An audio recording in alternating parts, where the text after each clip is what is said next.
So welcome everybody. Last night was fantastic. I spent quite a bit of time running around looking at all the posters and really want to say a big thank you to all the people who've put all that effort into making those posters. I learnt a lot going through all of them. Some of the things I didn't want to know, some of the things I learnt from last night's plenary, and I've been eating pickles all morning. So this conference, as you can tell from the poster session, is very broad. We're going to open it this morning in a lovely way with three overview talks. And they're all about health, but they're three very different talks. One about the evolutionary history of human microbiota and the consequences for human health.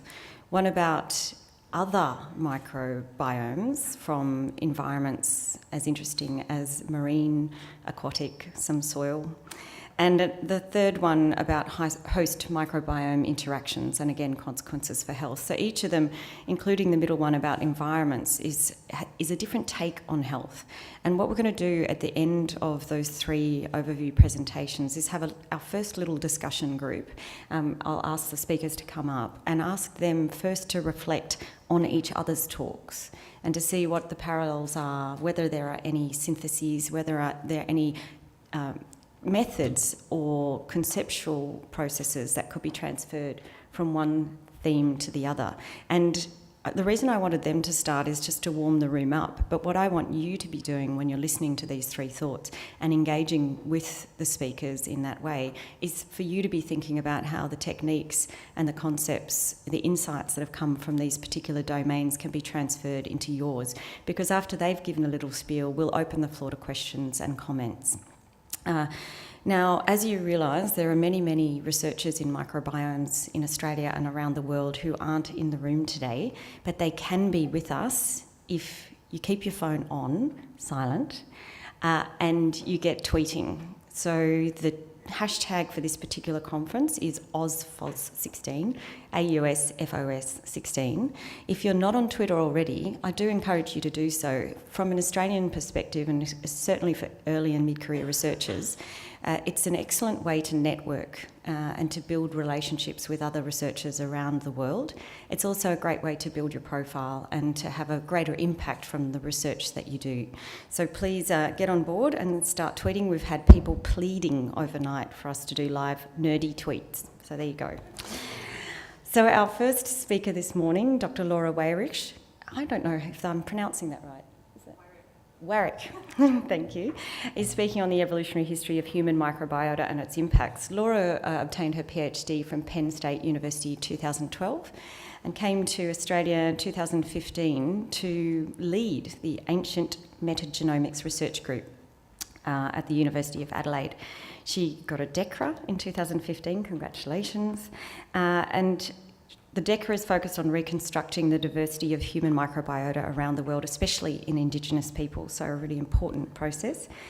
During her career, two highlights: she has helped establish calcified dental plaque as the first fossil record of human microbiota, which I think is fantastic, and the first person to construct or reconstruct the microbiome of an extinct hominid.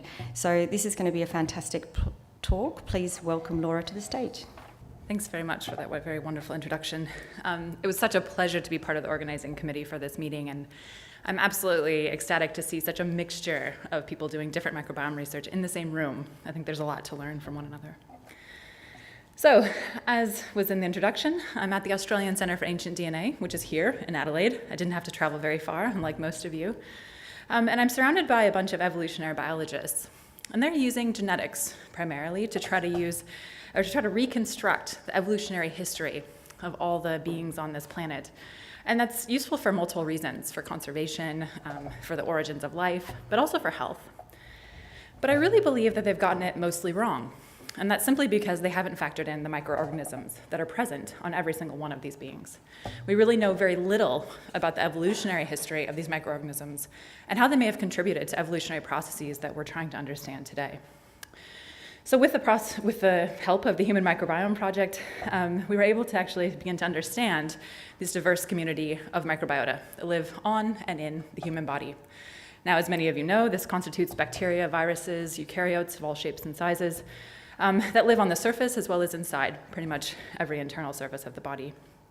And it's quite remarkable to me to know, I don't think I have a clicker anymore. There we go. It's quite remarkable for me to learn that there was almost 1.4 kilograms of our total body weight that's actually amassed by these microorganisms. It's a significant amount of who you are, even physically, if not emotionally. And the latest date, there's about 1,800 species with over 100 trillion microbial cells. 100 trillion is a lot. I try to struggle with that number on a frequent basis because I can't quite understand 100 trillion. So if we try to break it down, if we turn every bacteria into a second, that's still 3 million years. And if we turn every bacteria into a millimeter, we can still go around the Earth 2,500 times. This is an enormous amount of bacteria that live on and in every single one of us. And so to ignore them when we're thinking about evolutionary processes is pretty poor. And this is actually about 50% of the total cells in your body. So you might have heard the 1 in 10 number, but the most recent research is that it's actually a little over 50%. So half of your body is microbial, not human. But it's not just these microorganisms themselves that are beneficial in the body. It's actually the genetic content that they bring to the human ecosystem. And that's collectively called the microbiome, as well as all the metabolites and all the other cofactors that amassed in these organisms. And recent research has suggested that this is anywhere between 2 and 20 million genes. And if you think about the 20,000 genes or so that are in the human genome, this is greater than 99% of your genetic makeup. So when we sequence the human genome, it now makes sense as to why we didn't have all the answers for the human diseases that we were trying to study. It's because we were missing 99% of the human genome. We were missing 99% of the capability that the human body has. And it's these functions that play key roles in our health and our ability to be humans and to act like humans. Many of you know that they contribute to food digestion and vitamin production by digesting things that could be present or introduced to them in the gut.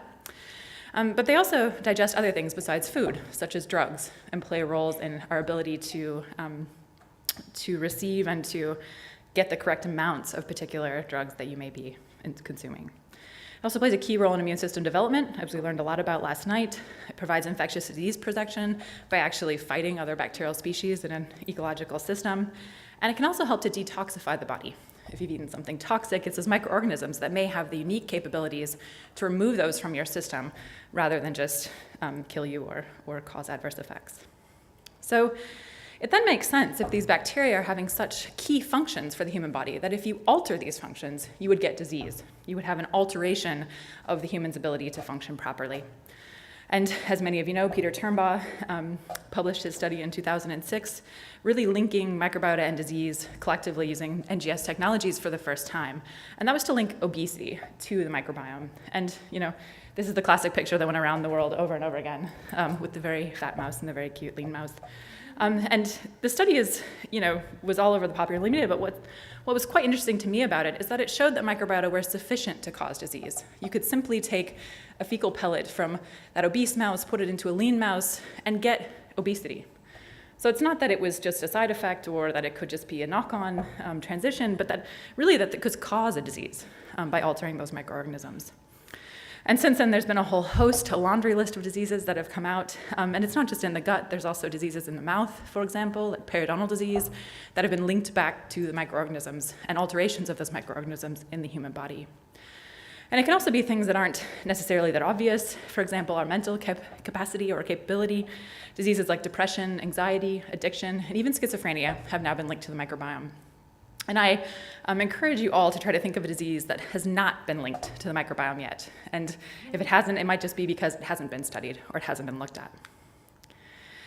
And what's even more concerning is that many of the diseases are actually more prevalent in industrialized countries. So places like the United States, Australia, and Western Europe have higher incidences of many diseases, including type 2 diabetes, asthma, and obesity, that are now linked to the microbiome. So then it becomes an evolutionary question. How did we get this microbiome? Where did it come from? And why is it different in industrialized countries?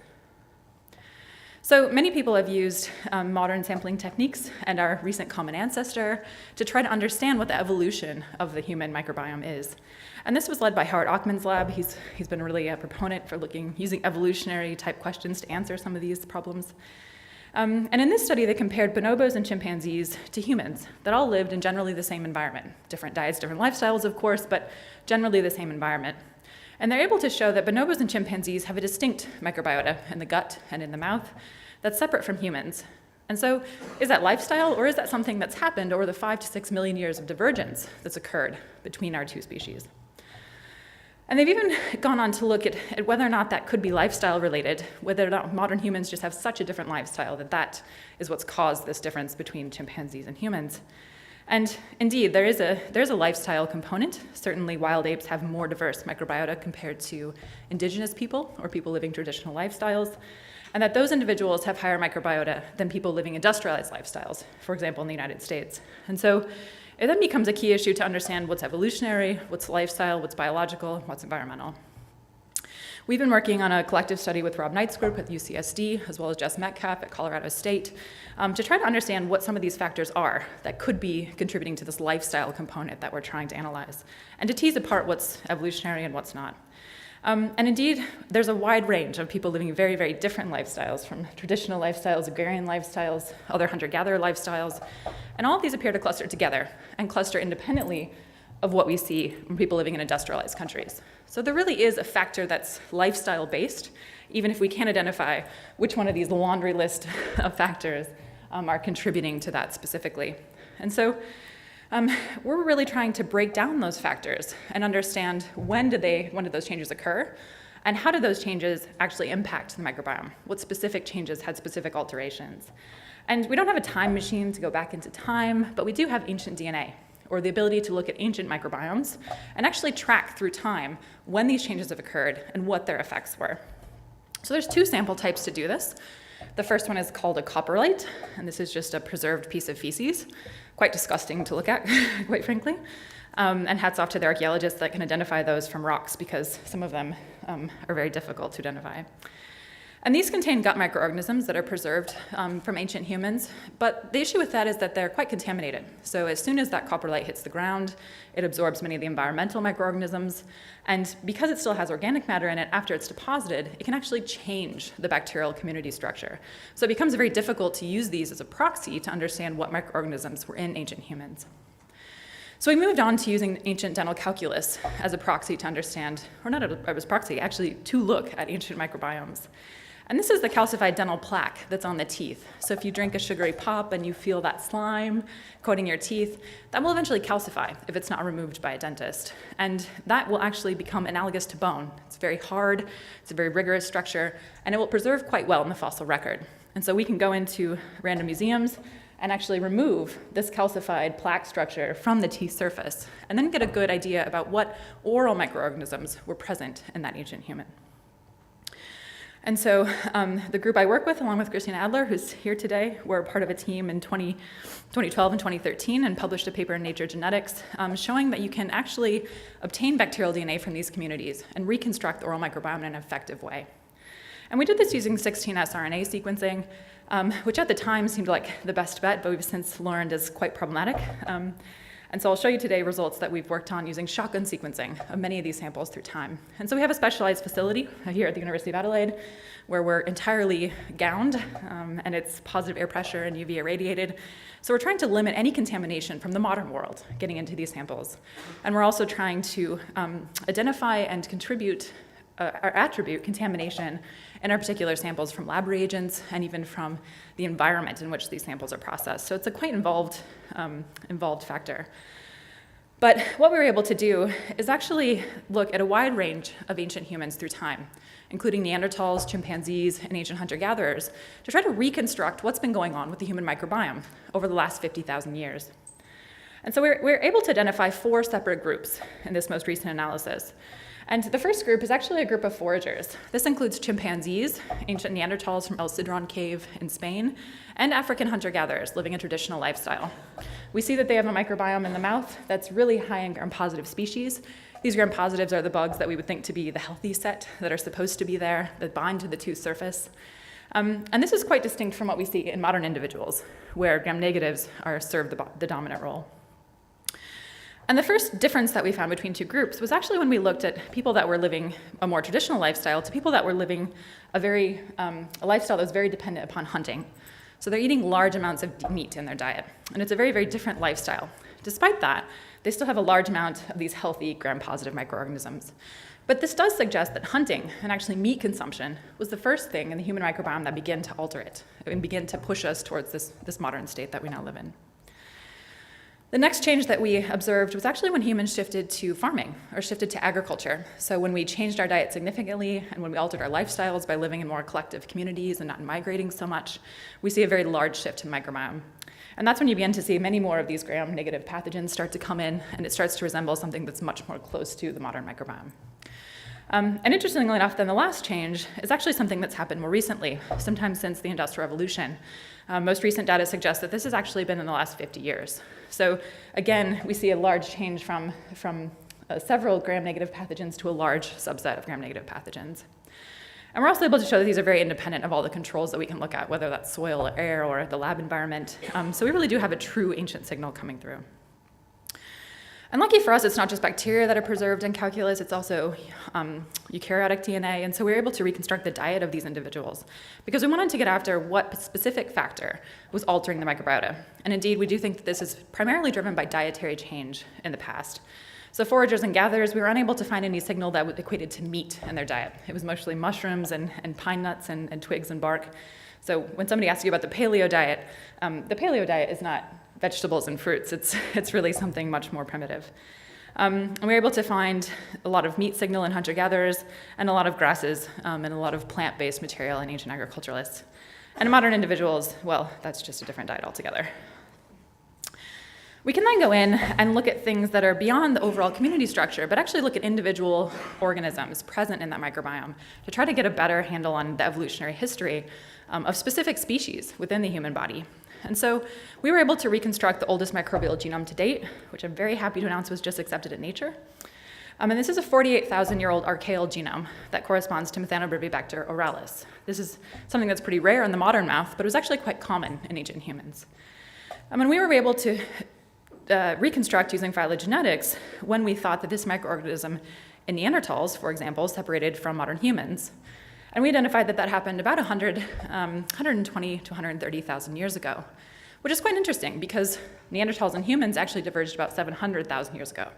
So this actually suggests that intermixing between hominid species, or at least interactions between the two, allowed our microbiome to be swapped and shared, and allowed species to be given back and forth between the two. We were also able to go in and look at when this oral species diverged from a very related gut species that's very similar. And again, we were able to determine that that happened somewhere about 800,000 years ago. And this is quite interesting because this is when hominids are diverging. This is when Neanderthals and humans are actually becoming two separate species. So is it something about our biology that actually allowed these particular taxa to become unique subsets of species within the human body? We're still unsure about that, but it's very interesting to think about. So we know that there's been these evolutionary changes, but does that actually mean anything for our health today? Just because we have different bacteria today, does that mean that that actually affects our health or it affects our well-being? Well, the answer is yes. And I'll go through a couple of scenarios about why that's true. So if we just think about the core microbiota, or the bacteria that are just shared amongst all the individuals, we can see that hunter-gatherers and agriculturalists actually share the same type of gram-positive species. And these are the healthy ones that bind to the tooth surface. They include things like Streptococcus and Actinomyces. But then when agriculture comes along, we actually see the introduction of gram-negatives and this particular organism called Fusobacteria. So Fusobacteria is what we call a bridging organism. It allows the binding of many of these gram-negative pathogens that are now associated with periodontal disease to come into the mouth and actually bind onto that biofilm structure that is plaque and bind into this ecosystem and actually alter human oral health. And so simply by understanding what cultural and dietary changes have occurred and what microorganisms accompanied those changes can play key roles in how diseases develop today and how we think about treating those diseases. But this also plays key roles in indigenous health. We each have our own evolutionary history, and we each have a different story that's present in our microorganisms. The story I've presented to you today is in Europeans, but each indigenous community and communities across the globe all have their own evolutionary history, their unique evolutionary history that we need to consider when we think about how these microbiota-related diseases are actually being treated and looked at. And so our group is working with Aboriginal Australians here in South Australia, the Northern Territory. And what we're able to show, and some preliminary data shown here, is that Aboriginal Australians actually have unique oral microbiota compared to Adelaidean Australians living in a similar environment. So all of these people are living industrialized lifestyles. It's not that these Aboriginal Australians are living a traditional lifestyle. It's an evolutionary signal, we think, that we're picking up. And we find that they're more diverse, which is as expected for hunter-gatherers, even though their lifestyle is no longer hunting and gathering, and it's much more industrialized. And we can trace this back to the presence of unique species present in their microbiota. For example, one of these is called endomicrobiome. Endomicrobiome, which many of you in this room may know, is actually a bacteria that's found in termite guts. This allows termites to digest wood and allow them to obtain nutrients from very nutrient-poor resources. And what's interesting about that is that it's actually present in Aboriginal Australians in their oral microbiome. And you may know that termites are an excellent source of protein out in the bush. And so we actually were able to trace this back to an introduction of this species from termites into the Aboriginal Australian microbiome. And that may not seem like a big deal, except for this bacteria is very, very good at getting energy out of food. And if you think about some of the diseases that plague Aboriginal Australians today, this could be a key factor in why that disease is different in that population versus another. The current rate of obesity is 5 times higher in Aboriginal Australians. And so if you have a microorganism that allows you to get more food out of a diet that already obtains or already has proper nutrients, then you could have issues down the stream. And we're also working with a wide range of Indigenous populations around the globe to both track diseases in their population that they're interested in and see if there's a microbiome component, but also compare and contrast the different evolutionary histories that have happened around the world and how that may have led to different diseases that we see in these populations, but also how that may contribute to just the diversity of microbiota that we see in humans today. So with that today, I'd like to give you a couple of take-home messages. And one is that the evolutionary history of our microbiota matters, and that it really is a key to understanding and treating modern diseases in a way. If we can understand their evolutionary history, we can better treat these diseases in specific populations. And we need to consider the evolutionary history of microbiota in all populations, not just people of European descent, but of any descent that we are interested in. And I'd like to ask you as you leave this conference, what was the history of your microbiota, and how may that have contributed to your health and how you should treat your own diseases? So with that, I'd like to thank the entire team at the Australian Centre for Ancient DNA, but especially my own team, the microbiota group, which should come up here in a second. Yeah. I have a wonderful group of PhD students that work very, very hard to kind of help out with all of this, and I wish they were here today. Thank you very much.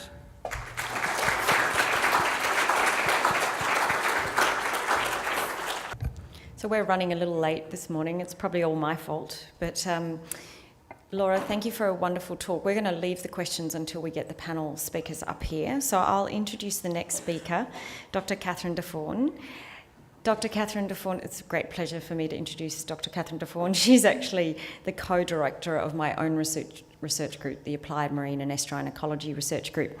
And Catherine's research focus has been on understanding and mitigating human impacts in marine ecosystems. She was one of the first to demonstrate that molecular tools can provide much more sensitive indicators of ecosystem health than the traditional monitoring techniques, and we actually face a huge challenge in Australia, having the 6th largest coastline in the world, for developing good biomonitoring techniques that can be used right the way around. Catherine works very closely with a range of industrial partners, training them up in these particular techniques and developing the next level of biomonitoring within them. She's also an avid tweeter. Did I mention tweeting? Okay.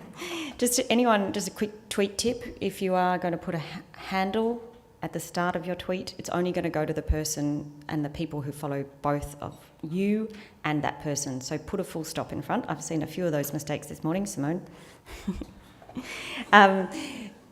Without further ado, one of the most amazing researchers I've ever had the pleasure to work with, Dr. Catherine Defawn. Thanks. Thanks, Emma. It's a real pleasure to be here, and that was a really nice welcome. Thank you. Great to see so many people, and really excited to learn about this range of microbiome environments. Excuse me, I'm a little bit sick. So human activity around the world is increasing in relation to the population growth that has unprecedented levels in recent years. And together with that, we have significant resource demands from our natural environment. We've been urbanizing many of these natural environments, replacing what used to be there with our buildings and our roads and structures that we built out into natural waterways. We've also seen increasing levels of industrialization that have associated impacts on the natural environment, and together with the agriculturalization of natural environments that we require to actually provide all of the resources we need for our population growth. In fact, it's predicted that by 2050, 2 out of every 3 people will be living in cities. And in Australia, that's really interesting because we already have 89% of our population that live in cities, and 90% of that population is actually living on the coastal zone. So it's clear that our ecological footprint is significantly increasing, and there's going to be associated impacts related to that. Apart from the different kinds of physical modifications that we create in our natural system, so these include things like the addition of structures, the addition of buildings and roads that can replace natural environments such as forested areas, that can replace things like sedimentary environments in aquatic systems. We also introduce a range of different kinds of toxic contaminants. So a lot of these come from the industrial processes that we've seen increases. A lot of these come from the kinds of urban stormwater runoff that are entering our waterways when we have big rainfall events. There's also an increasing incidence of things like enriching contaminants. So apart from our toxic things like metals and organic contaminants, enriching contaminants, things like nutrients from fertilizers that we're putting into our gardens and also using on agricultural lands can have major impacts on natural ecosystems. So in general, we do require these nutrients to increase productivity. And so when we see excess enrichment in the environment, we can initially see maybe a positive result, but excess enrichment can drive things out of control. And in aquatic systems, we see things like eutrophication, where there's loss of oxygen in the system, and we have things like harmful algal blooms as well. Together with that, there's a range of emerging contaminants that we actually kind of know nothing about, really. Things like microplastics that we're still struggling to understand the consequences that they have for our natural environments. And apart from all these different kinds of stressors that our natural systems have to cope with, there's the changes to natural conditions that are occurring through climate change and just through everyday kind of extreme events where temperature and salinity will exceed what organisms are actually have adapted to. And these have a range of impacts on different kinds of natural ecosystems. So sediments is one of the ones that I'm particularly interested in. We've done a lot of work in our lab on. Generally largely ignored because this 3D structure that supports a really diverse range of microorganisms, macroorganisms, it's largely hidden. So people don't realize how exciting mud can be because you can't necessarily see what's living in it. But these kinds of habitats represent around 70% of benthic habitats in the ocean. And they're really important for things like biogeochemical cycling. So the processing of carbon, nitrogen, and organic matter decomposition, things like bioremediation of the kinds of contaminants that we're putting into our marine systems as well. And people like Anthony Cheriton and Simone Beer have done a lot of work trying to understand and characterize these communities, how they change in response to stressors, and how this can impact on the kinds of functions that we rely on from these systems.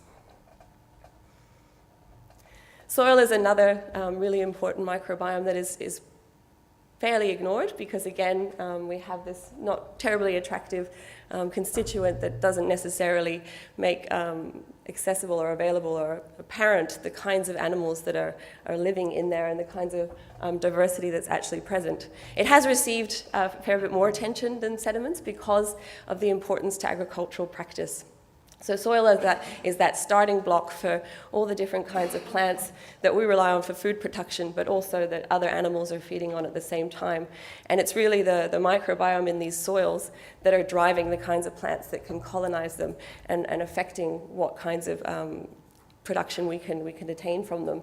And there's a big move amongst people in CSIRO and around Australia to try and understand these microbiomes, these soil microbiomes, with projects like the BASE biomes of Australian soil environments, which is being led by Andrew Young and Andrew Bisset, where they're looking at the microbial diversity and function throughout these soil systems along different environmental gradients to try and understand and characterize the diversity that we have in these systems. And water, a great expanse and really important resource for us as well, has its own unique kind of microbiome that we're starting to understand more about through efforts such as the marine microbial diversity studies that people like Mark Brown and Torsten Thomas are leading and characterizing what's out there, what kinds of functional changes are we seeing, and how are they important for things like biogeochemical cycling. And I think we'll hear more about that from Mark Brown, and Federico will tell us about the ocean voyages that he's been going on with his sailing boats to try and collect information about these communities. The way that we have kind of characterized ecosystem health in the past has not necessarily relied so much on the microbiomes within these systems. We've tended to use a lot of chemical tools, so looking at water quality and looking at soil and sediment chemistry to understand the impacts that we're having on these environments. Or we've used macro scale tools like looking at invertebrate populations, looking at macro vertebrate populations as well to see what sorts of impacts we're having in the environment. These are the kinds of critters that we usually would expect to find in soil and that have been used to widely characterize soil health. Similar kind of group we find in freshwater aquatic ecosystems. And in my own favorite sediment, again, the macroinvertebrates tend to be where managers go to monitor and assess ecosystem health and ecosystem change. This is actually the same scale as the other ones, just slightly larger photos. But it's becoming increasingly apparent that potentially this isn't at the scale that we need to be considering ecosystem health, and that microbial communities and being able to characterize them can give us more information at the temporal and spatial scale that a lot of different kinds of stresses are occurring at. So at the finer spatial scale, finer temporal scale that we might see from a pulse impact such as a rainfall event where a lot of contaminants suddenly get washed into the system, microbial communities could potentially respond the quickest and be the most sensitive and help us understand the best what consequences there are for the ecosystem. And we've started to develop some of these tools within our lab, just starting basically with ERISA originally a couple of years ago, so basic DNA fingerprinting to try and characterize the whole microbial community and how that microbial community might be shifting in response to human stressors. So looking at the diversity of species through the operational taxonomic units that we can get from this technique and looking at their relative abundance in different areas. And we did a survey of 8 estuaries back in 2009 where we looked at these microbial communities, and we found that within contaminated estuaries we had really distinct microbial signatures compared to some of the really pristine estuaries in New South Wales. And this was mostly explained by the kinds of metal contaminants that we had in those estuaries. And this was detectable above and beyond the natural variation that we saw in response to things like temperature and salinity change over those large spatial scales. And this was done by Melanie Sun, this plot just here, to illustrate those differences between those estuaries. We've also, as Emma mentioned at the start during the introduction, tried to compare some of these new approaches to biomonitoring to some of the more traditional ways that we used to monitor ecosystem health. So a lot of that was done down a microscope, and that's how I spent my PhD for many years, looking down microscopes. Now working more in the lab to actually sequence these communities faster and get more information out of them.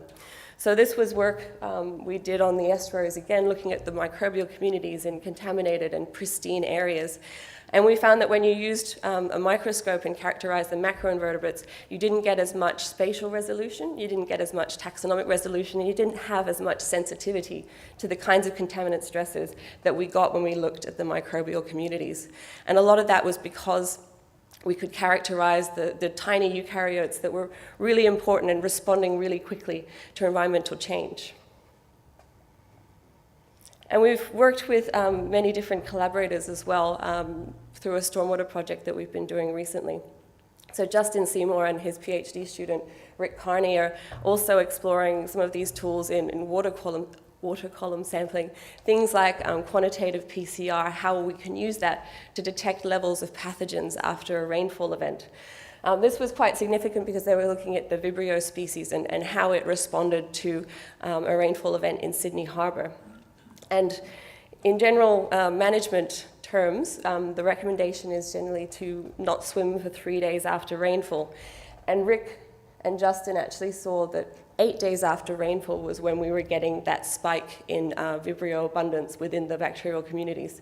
So quite important implications for managers who want to, understand what recreational swimming guidelines should be. We can determine that sort of thing through this microbial sampling.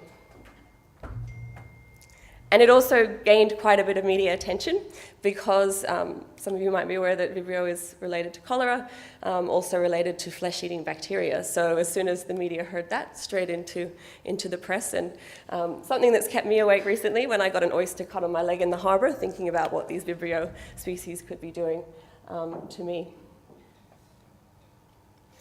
But all of these have tended to look at mainly structural change in response to environmental stresses and human stresses.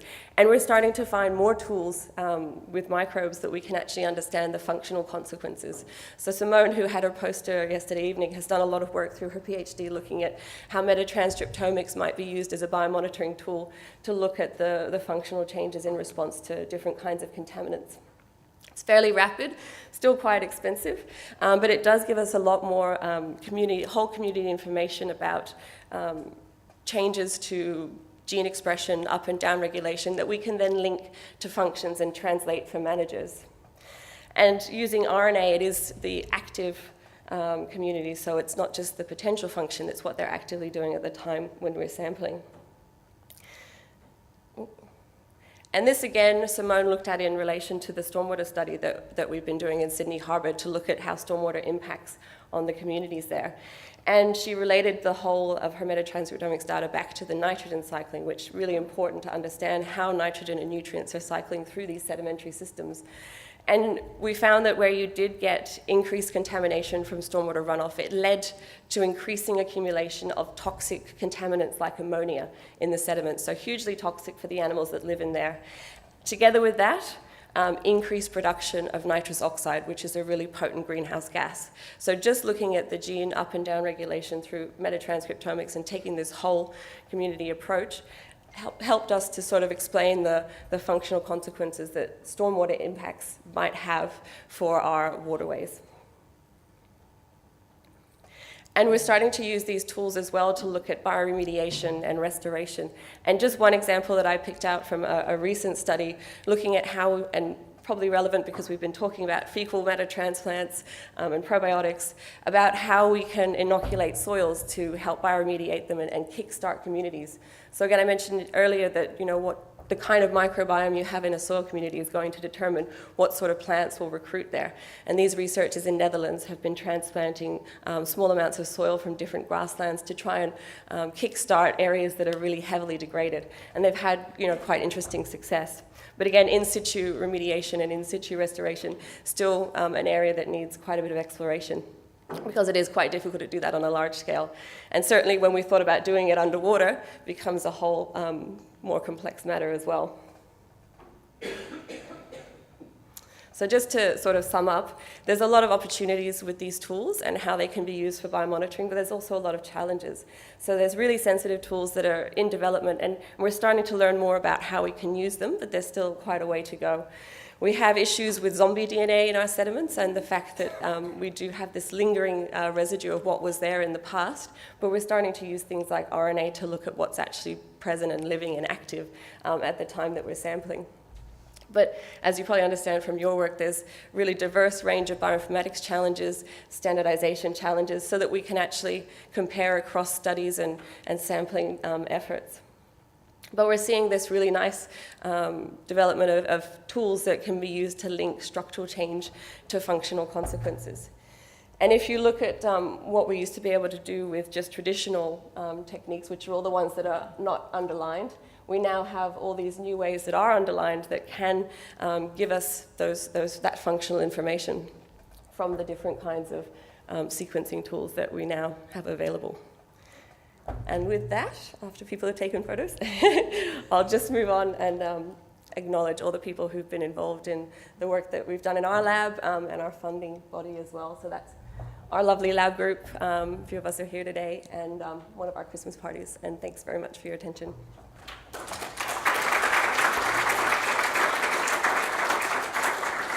And I will now ask the three presenters So Catherine and Laura, can we have you up on the stage? And while they're coming up, I have certainly been sitting here thinking that this is all just community ecology. Now, that could be something to do with my bias being a community ecologist, but it certainly seems to be that many of the concepts and theories of community ecology around how communities assemble, how diversity plays a role in building resilience and resistance of communities are all incredibly important foundational theories that could be used to understand human and ecosystem microbiomes and their responses to perturbations.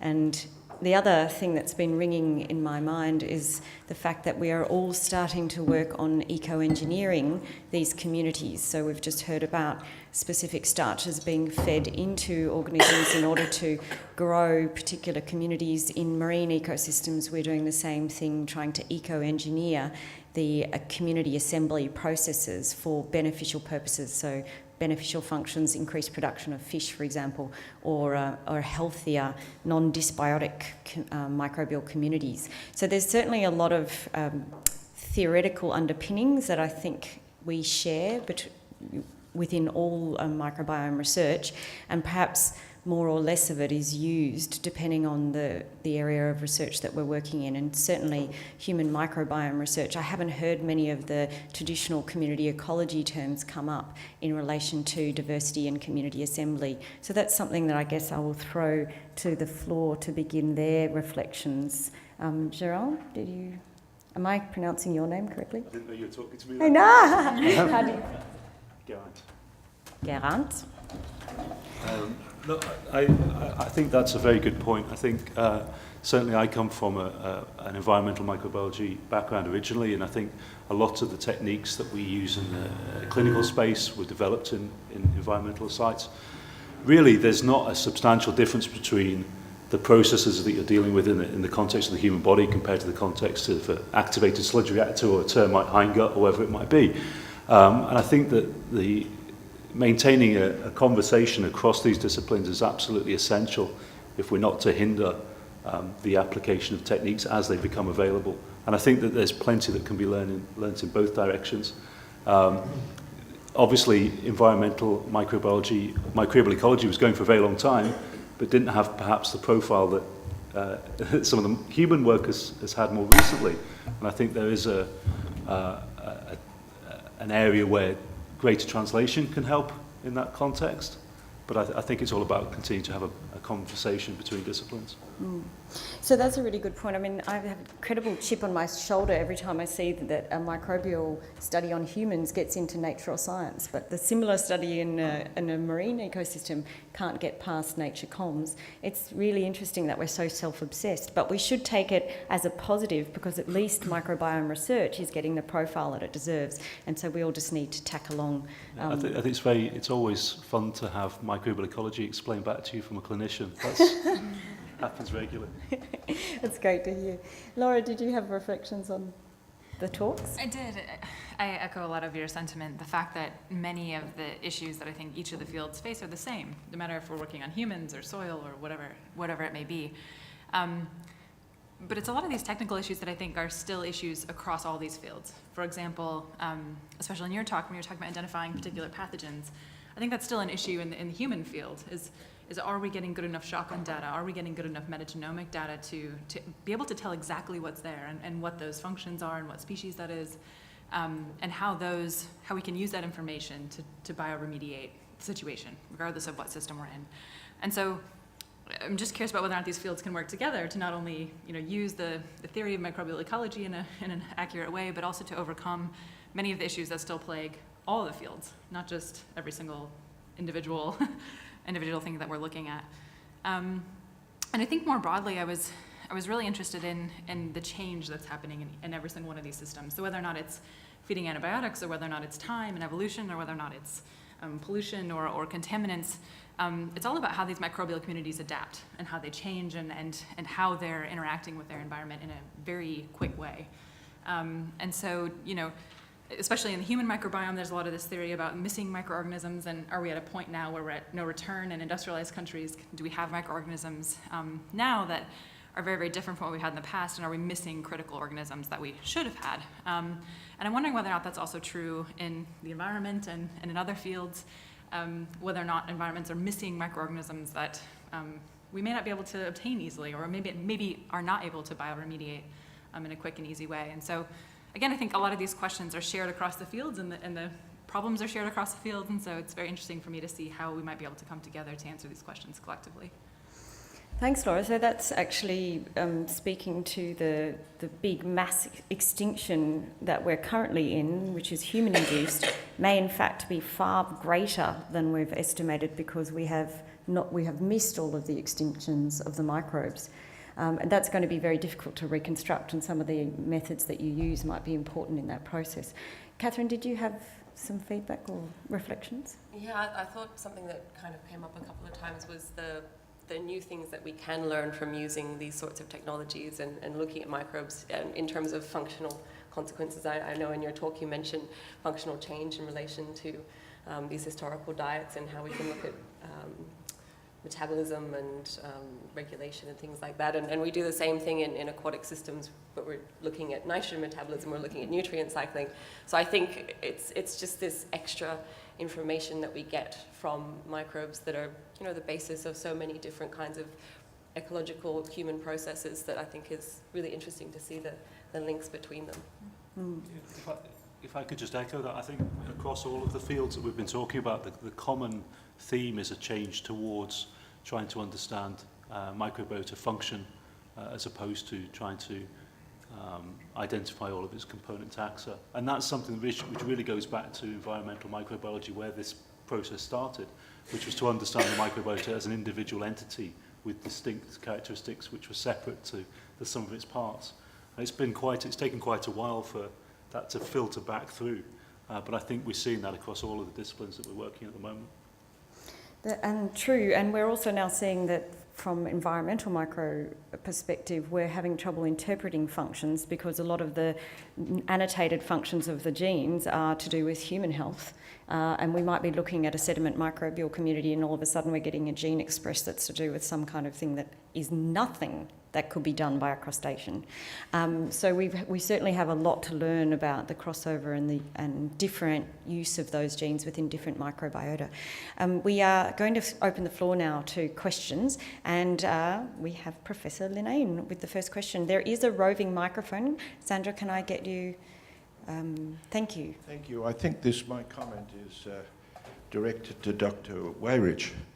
I think you're sitting on a gold mine there when you've been describing the difference between Aboriginal microbiome and, if I'll use the word Caucasian, but maybe one could look at Mongolian too, the Mongols and the Caucasians and the Aboriginals. But we know we have a major health problem with the Aboriginals. And I think you're sitting on a gold mine there to actually study the comparison studies which you've begun and uncovered, and look into changing in a model system. You could conduct a clinical trial whereby you'd set it up with some sort of parameter to measure something fairly simple, not too complicated for you, and to measure that. So you might make a comment, and then I'd like to I know, only one question, Professor Linnane. Question? Yes, sorry. So others who have questions, please indicate with your hand, and Sandra will bring the microphone to you while Laura responds. Thanks. Thank you. That's quite a compliment. I think this is very critical research when we're talking about Indigenous health. And you've had programs here in Australia, such as Close the Gap, which have dramatically improved some of the socioeconomic factors that we thought underlied a lot of these diseases. The thing is, it didn't improve some of the health outcomes in Aboriginal Australians. And so there's still another component, and really in my mind, it's probably the microbiome, or it's epigenetic, or there's other factors that we need to consider. Obviously, the politics of doing Indigenous research is very difficult, and we really need to work with the communities and establish those long-lasting ties and do research that's beneficial to them, not just our own research agendas. And so it's been a really wonderful experience to work with those communities as a way of trying to understand health on a global level, but also on a very community-based level. So yes, we are certainly in the discovery stage still, I think, trying to understand what's different about the microbiomes in different people, different populations, and really how they play unique roles in health in every single one of those populations. And so, the next step is to try to apply this information. What microorganisms are we missing? Which organisms need to come back in specific disease instances, or maybe which organisms don't need to come back? And that really comes down to, again, to the functions and to correct species identifications associated with those functions. So we can develop mixtures of probiotics or even targeted prebiotics that could alter that community structure in a helpful way. So Thank you, Laura. Yes. Yeah. We have a question at the back. Can you please introduce yourself? Hi, my name is Erin. I'm from the University of Queensland. So I guess, had a question across the whole panel. So I think one of the things that came across from all of the different environments is that it's not just one thing that's changed or one thing that's wrong. There's so many changes or so many, problems that are occurring that are affecting these ecosystems. So how do we, or what strategies do you use to try and dig into, what is the real problem, and then how do we fix that? Because there's so many influences that are altering things. I'm going to start with Catherine there because she works on multiple stresses. There you go. Thanks, Emma. So I was just thinking that one of the ways that we do approach it in marine systems, at least with the sediments and with water as well, is through a combination of surveys and experimental work. So the survey work that we've done gives us patterns that we can then dig down into and investigate further by actually doing manipulative experiments where we'll dose communities with particular combinations of contaminants and look at how they respond. And I think for us that's one of the main ways that we can start to get at how these multiple stresses might be interacting. And one of the things that we have looked at really closely is how metals and nutrients, how they interact and what their effects are on microbial communities in sediments in combination and separately, to try and help inform the management of those types of contaminants, because in a real world scenario there's never just one metal present, and we do need to understand how they're all working together. Mm-hmm. Other members of the panel? I would echo that, and I think even in human microbiome research, the metadata becomes so critical for understanding what's actually going on in these communities. You can have samples and you can sequence them, but if you don't understand what was going on in that sample and what it was exposed to and what the stressors were, it's very, very difficult to then understand what that means, or if it means anything at all. But I also think there's a lot of technical limitations that the field still needs to overcome. Contamination is one of them. If people are working with low biomass samples, that needs to be factored in so that we're not producing misinformation that's then confusing the field even more. And so there's a couple technical issues that I think we need to improve on collectively to understand these functions and what's driving them, to really kind of take a step back and say, even though we've jumped leagues forward in the last 5 to 10 years, do we need to take a step back and be a bit more critical of the laboratory reagents and what we're actually doing in the lab to ensure that the data is good? And then how do we ensure that we've collected the right metadata and the most metadata possible to ensure we can actually interpret the samples and interpret the differences that we see? Mm-hmm. Gareth? Yeah, I think it's a huge problem, as Laura was saying, in human microbiome research, because of the added complexity of the difference in the starting microbiota that you have, huge interpersonal disparities in microbiota composition. And then, of course, you also have epigenetic differences, which have stemmed from differences in microbiota that you can't even see readily or measure in a cost-effective way. People have really reacted to this by moving into animal models. And this has actually created as many problems as it's solved, I think. We're seeing increasingly phenotypes which have been attributed to particular populations of animals or particular genetic knockouts disappearing when people are co-housing mice and they're normalizing the microbiota. So, I think it's a really tough challenge. I don't think we really know how to control for it or how to deal with it in the human microbiome space at the moment. Thank you. And I think the medical research area is also where we're seeing the temporal nature of multiple stresses coming out, and stresses that are being seen really early on in life having consequences much further down the track, which means we've got not only simultaneously stresses happening in the same place and same time, but we've also got this sequential thing which is even harder to interpret.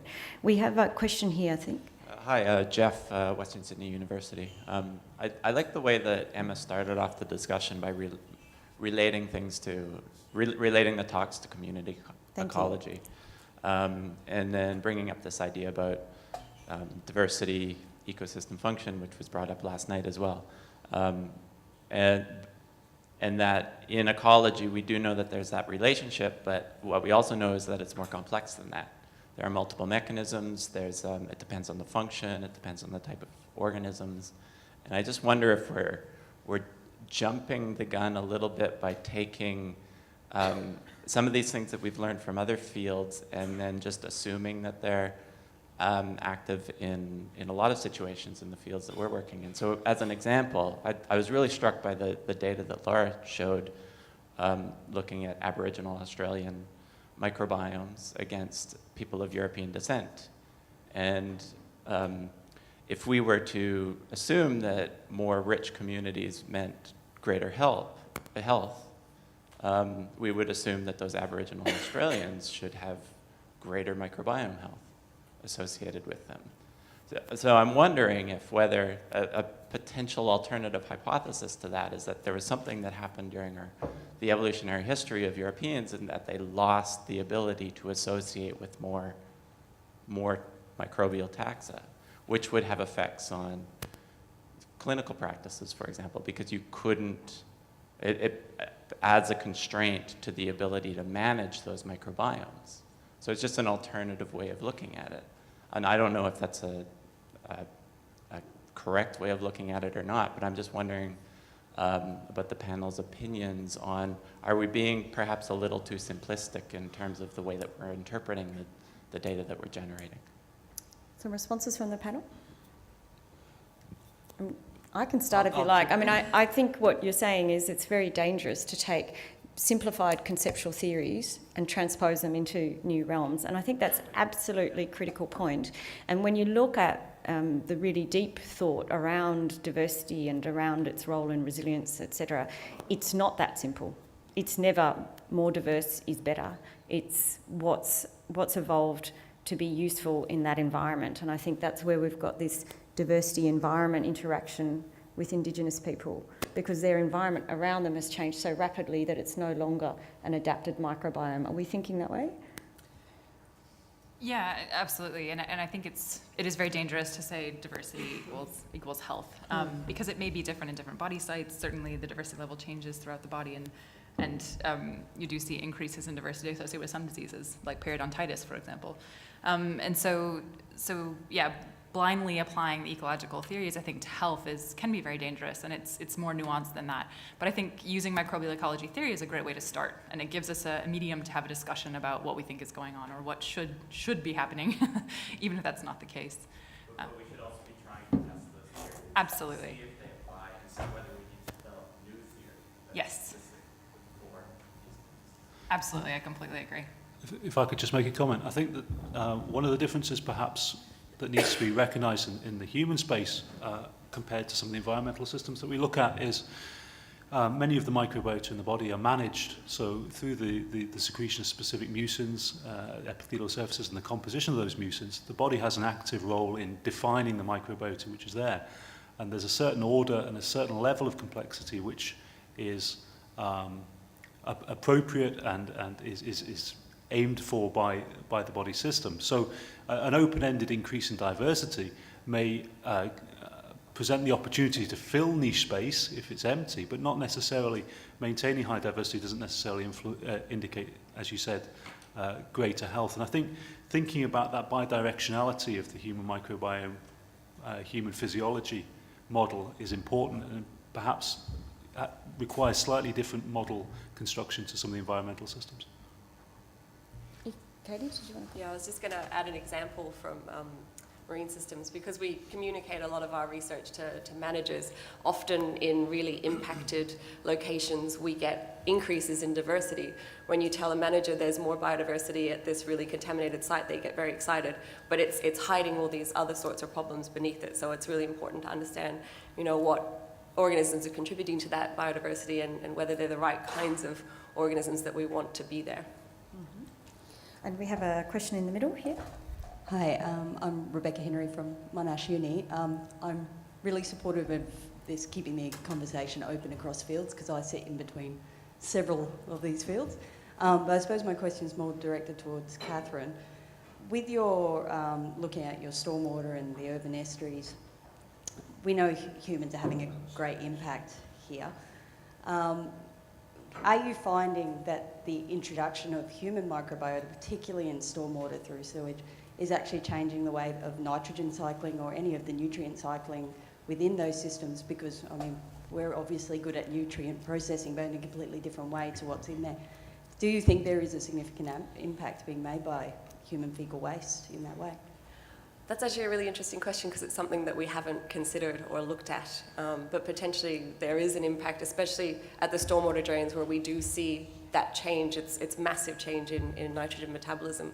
Definitely an area that I think we'll probably look into after this. Yeah. Yes, at the front. Hi, I just had a question about, I guess, indicators. So, you know, it seems a really common theme in a lot of the human microbiome studies that disease is associated with sometimes loss of diversity or, you know, loss of particular taxa. And so lots of people are interested in how can we restore the microbiome back to a healthy state, although we don't necessarily know exactly what that is yet.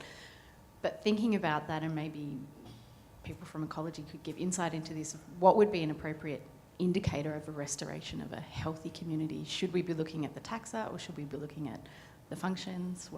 What would be the important thing to monitor? It's wonderful to have such deep questions. It's a bit early in the morning, but do you want to start with the panel? Just anyone in particular? I think today we've been talking a lot about DNA sequencing or RNA sequencing, transcriptomics, but I hope we'll see more talks as we move forward on the metabolites and the metabolomics. I think those are going to be the markers as far as everything I can see in our field, because you can use a lot of different functions sometimes to get to the same answer. And so can you take something that's independent of those genomes, independent of the proportions of those community structures as an output to really determine whether or not that's a healthy community or it's doing what should be beneficial to that environment, whether or not that's the human or the ocean or soil. And so, you know, there's a lot of work going on right now in the US, especially in collaboration with Rob Knight's group, to try to pair these metabolites with a lot of the DNA and RNA sequencing that's happening, because it's probably those that I think will end up being good markers for all these environmental systems, instead of trying to, we can understand all those underlying changes, but can we find something quick and dirty as a marker of health or of stability? And I guess for us, when we're trying to assess something like a bioremediation or a restoration, how effective it's been, understanding what the reference state is, which obviously is really difficult in many situations. We don't know what the reference state is. We don't know what healthy is necessarily, but yeah, maybe looking to history and ancient sampling techniques to try and work out what used to be around so that we know what we need to put back and whether we've done that effectively. Yeah, I think another aspect of this, and perhaps overlaps a little bit with what Laura talked about earlier, was that if you go after restoration of the microbiota in terms of taxonomy, 99.9% of clinical research is done in middle-class white people in the Western world. So you define a microbiota as being appropriate or helpful based on a set of social and economic parameters, which aren't going to be appropriate for everybody. But I suspect that we might see common functionalities, and I think, again, echoing what Laura said, that a move towards metabolomics and RNA-seq and things like that is definitely the way I see things going. It is a fascinating thought that we are more able to define health and beneficial health in humans than we are in ecosystems, and that's something that we're going to continue to grapple with as environments, ecosystems change very, very rapidly, is what end state or what functioning state do we actually want and what do we define as healthy. I think we have another question here. Thanks. Michelle from Macquarie University. So just coming back to Indigenous health. So there was a study done in developing nations on children under 5 where mortality is quite significant at the top 10 pathogens that are causing enteric disease. And we see enteric disease is a particularly big issue in children under 5 in Indigenous communities as well. And this link, you know, thinking about early development stages on the microbiome and the impact on adult life and diseases there. But how about some of the impacts at that early stage with other diseases relative to microbiome changes? Yeah, it's a really good question, and I thought Grant's talk was particularly interesting in that when we think about Aboriginal children receiving way more antibiotics, sometimes up to 6 times the amounts of antibiotics that Caucasians see in a similar population in Australia. So we certainly do need to think about what's going on in early stages, and how even things that seem seemingly harmless, like antibiotics, can be contributing to things that we see later on as adults. But absolutely, we're working with several teams here in Adelaide to get some of those early childhood studies up and running in Aboriginal Australians, because I think that they're so critical to what's established later in life, but also to improve the health of not only adults, but also children in those populations. If I could just chip in, I think the other thing that's worth thinking about here is, obviously we're very focused on bacteriology. You get a few mycology talks and so on, and virology, but it's bacteriology is really driving microbiome conversations at the moment. But certainly in indigenous populations, we see that there's a relationship between efforts to eradicate eukaryotic pathogens, in inverted commas, in the intestines, and the development of autoimmune diseases. This very paternalistic view that you have to eradicate worms in the intestines, but we see, for example, type 2 diabetes rising proportionally and inversely related to it. So I think we have to learn a lot more about that component of our interaction with the microbiota, and we have to broaden our analysis to, and metagenomics might do this, broaden our analysis to include other aspects, other non-bacterial components of the microbiota. And one last question that we have over here on the left. Ziggy Marcinelli from UNSW. So going back to the defining health and restoration, I think you think about it in terms of ecosystems. I think it's not only important to define what is pristine or reference state at the moment, but also think about the future, like, for example, environmental change, like climate change and so on. So maybe understanding functional capacity of those microbiomes and taking that into account to restore, not only for now, but also for the future, would be good as well. I completely agree. We've certainly shifted our focus from not just tax identification or species identification to functional identification, because those functions, they will help us with restoration, but they also tell us something about what that community is undergoing and what the stresses currently are that we may not be able to see very obviously. So say, for example, in ancient humans, because that's my field, we can actually use functions to predict what their diets are based on what those bacteria are also eating and what they're also doing. So even if we have no information about that human and what the person was actually consuming, we can use those functions to infer what the bacteria we're eating and what the bacteria we're consuming. And so that functional information becomes very critical if we want to talk about health and what humans are exposed to and whether or not somebody was performing functions using their bacteria that are considered healthy. So the functions provide more information than just how we restore, but also what's going on currently in that particular state. Just make a quick comment. This might be a little bit trite, but obviously in the context of things like seeds for plants, we have seed stores because we're aware that we may lose diversity, which we may need in the future. And I think it's worth considering. We don't know what the future holds. We don't know what functional capacity there is in the microbiome which we might lose and regret. There's an assumption that microbes are so prevalent that you can't possibly wipe them out, but I don't think that's necessarily a reasonable stance to take. And I think we have to consider whether we need to preserve microbial biodiversity for future interventions. Any final words from you, Catherine? I was just going to probably mention, the real need for experimental work to try and understand what we can eco-engineer in terms of microbiomes and what consequences that will have for the future and how it can be done to account for things like climate change. Which brings us beautifully back round to community ecology and the importance of functional redundancy, and what functional redundancy is underpinned by, of course, is biodiversity. So wonderful questions from the audience today. Thank you very much for a series of 3 really thought-provoking talks this morning, but also some great reflections on the panel. This has been a brilliant start to microbiome. I hope you're all enjoying it. It's now time to have a break, refuel with a bit of caffeine and some food, and come back with your brains firing. Thank you very much.